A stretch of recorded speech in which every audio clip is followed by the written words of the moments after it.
เลิกงานยามแลงตะเวนแดงลับดงตึกสู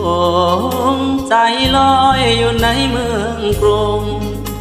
ไปถึงทิวทุ่งท้องนาคืดอดแม่พ่อสำบายบ่น้อยามลูกจากมาฝากเพื่อนแอมตองมุงงาหลับตายังจำฟังใจมาอยู่เมืองไกลบ่อุ่นใจคืออยู่บ้านเฮา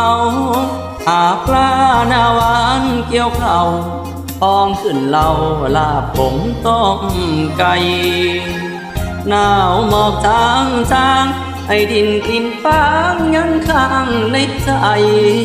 หอมเอ้ยหอมกลิ่นข้าวไหมน้ำตาสิไหลยังคิดฮอดบ้าน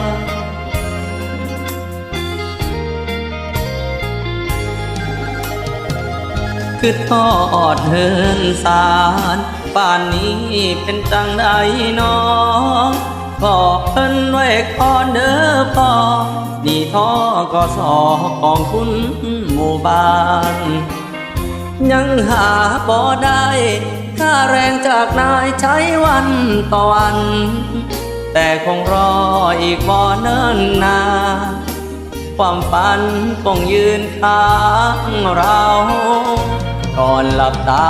นอนขอพรจากรูปแม่พ่อพรุ่งนี้สิไปสู่ต่อเหนื่อยท้อลูกสิอดเอาพอดมือพ่อป้าตรุษจีนบุญเด้อสิเมื่อบ้านเฮาพร้อมหน้ากันอยู่ผ้าเขามีสุขมีเศร้าเว้าสู่กันฟัง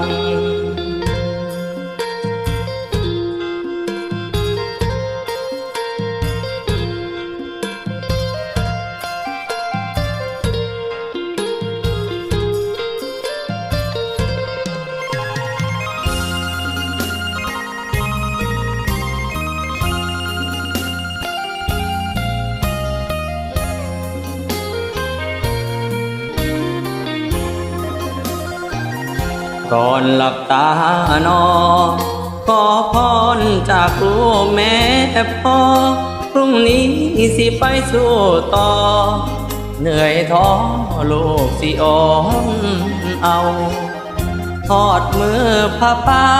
ตรุษจีนหุ่นเด้อสิเมื่อบ้านเฮา